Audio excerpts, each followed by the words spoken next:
The Seokguram Grotto and Bulguksa Temple in Gyeongju, the Jongmyo Shrine and Changdeokgung Palace in Seoul, and Hwaseong Fortress in Suwon.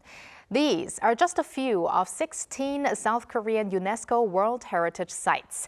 For today's Hallyu People, we meet with a Hallyu fan from Indonesia who is spreading word about Korea's heritage. We are now joined by Global National Heritage Ambassador as well as language tutor and interpreter, Mutiara Chaerani. Hello, Mutiara. Hi, Hello. Mutiara. Okay, nice to meet you. Nice to meet you. Okay, so my name is Mutiara Chaerani, but you can call me Tiara. Okay, Yeah. Tiara. And I came here 4 years ago from Indonesia to Korea. Oh, great. So, Tiara, I call you Tiara then. Yeah, please. First of all, we want to congratulate you for having been recognized, as a Global National Heritage Ambassador by VANK, which is the Voluntary Agency Network of Korea. So first of all, how do you feel about it? Well, I'm so happy about it, of course, because so this Global Ambassador title, actually, it's really make me like, oh, what should I do? Something like that, but I'm doing my best because I like history also, so it's like really like same with my things, like I like. So when I got the title as ambassador, I really feel happy. So yeah, I want to thanks like Korea Heritage Service and VANK and also my families and also my teacher, actually, because I have teacher that teach me about, he really teaches me so much about Korean history, Korean customs, and everything about Korea. So I really want to thank him a lot. Okay, and speaking of VANK, let's talk a little bit about this network. How did you get to join VANK?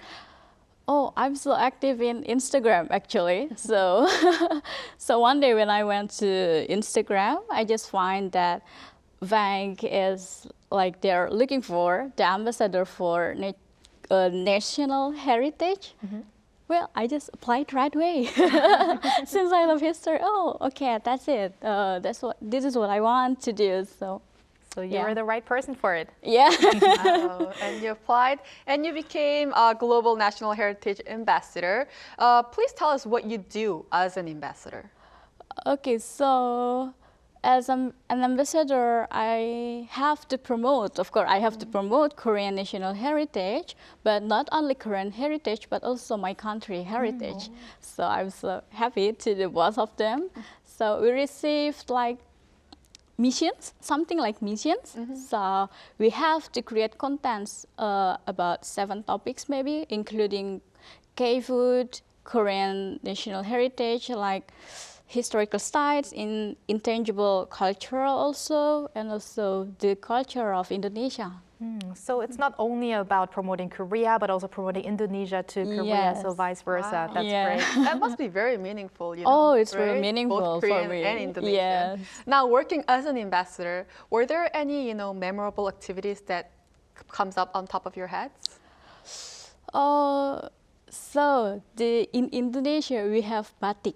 So batik is Indonesian traditional clothes, and I made it. I made like something like hanbok with hanbok touch with batik, and I really like to wear it. So when I meet Korean people, when I wear that, Korean people like, oh, it's really pretty. So I said, oh yeah, this is batik from Indonesia. But when I meet Indonesian people wearing it, oh, it's so pretty. Oh yeah, it's like there's like hanbok touch in here, so I can introduce hanbok with that. Wow. So what you're currently wearing is a batik. Not today. Not today. Okay. Maybe next time. Yeah, maybe next time. So, Tiara, I'm sure that there are many differences between when it comes to cultural heritages, comparing Korea's national heritages and Indonesia's national heritages. But were there also maybe any similarities that struck you? Okay, so after I learned about Koreans and Indonesian, I found something interesting. So in Korea, they have like 하회 별신구 달놀이 in Andong, Gyeongsangbuk-do. But Indonesia, we have wayang. It's a puppet theater, something like that. But the similarities is before they do the performance, they will do like some rites or exorcism, something like that. Like they're doing the offering to the village garden like a deity. ritual. Yeah, something like ritual. And like, wow, how can they do the same things? So they do the ritual first and then they do the performance. Oh, I see. So those are some similarities that you've found. Yeah. And now I want to go back to where it all began. You came to Korea 5 years ago, but how did you get so interested in Korean culture? Oh, so my first time to know Korea, it was, I think, 2013 when I was in my end year of high school. So at that time, my sister introduced me to Super Junior. Oh. Yes, and my friends introduced me to Running Man. Aha. Yeah, and I like them. And once I like something, I really deep. I will find everything about it, and that's the start of my destiny, maybe like with Korean. So it started with K-pop, but you're also really into Korean entertainment programs, Yes. which is Running Man. And I did hear that Running Man is quite popular in Southeast Asia and beyond. Massively. So massive. So, Tiara, now you are, however, particularly interested in Korean history, which I really find is interesting. So why is that? Actually, I really like history since I was child. So I can say that museums are my amusement park. Wow. So yeah, after I get to know the Korean, and after that I tried to find out about Korean history. But at the time, 2013 and 14, there's no many Korean history material in English, and it's really hard to find. So that's when I started to learn Hangul and Korean language. I see. So Yeah. now I get why you earlier mentioned that if you like something, you really have to really Yes. delve deep into it. So I see why you are a history person. And it's really not that easy to hear museum is like an amusement Yeah. park. Right. I really liked that expression. That's very, interesting.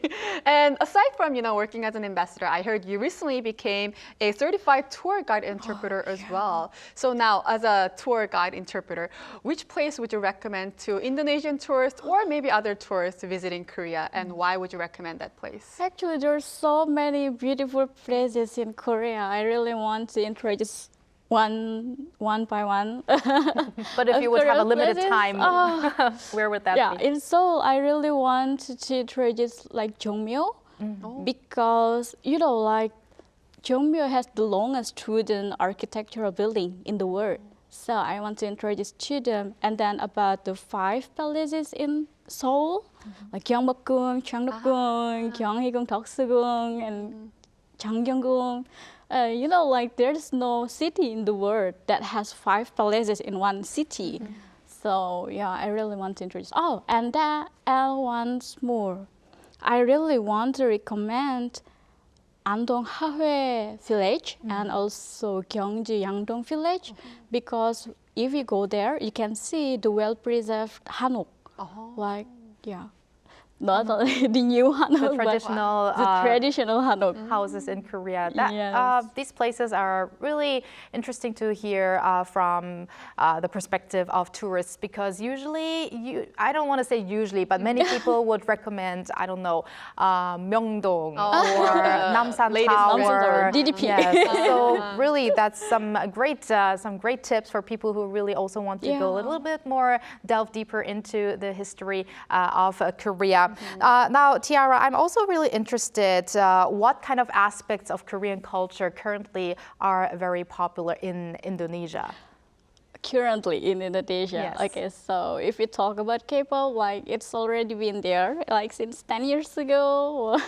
But these days, Indonesian people are like starting to like Korean snacks, and they know about yakgwa. So so when my friends come to Korea, they will ask me, Tiara, where can I buy the yakgwa here, or something like that. Which is a sweet dessert here Yes. in Korea, traditional dessert, yes. And if you go to Indonesia, people in Indonesia, especially the youth, they start to communicate in Korean language, even though it's little. Wow. So in the past we said like, oh, I love you so much, something like that in English. But these days in Indonesia, people like say 사랑해, 사랑해요. And the K-pop fans, they really like communicate each other with 진짜, 이게 정말.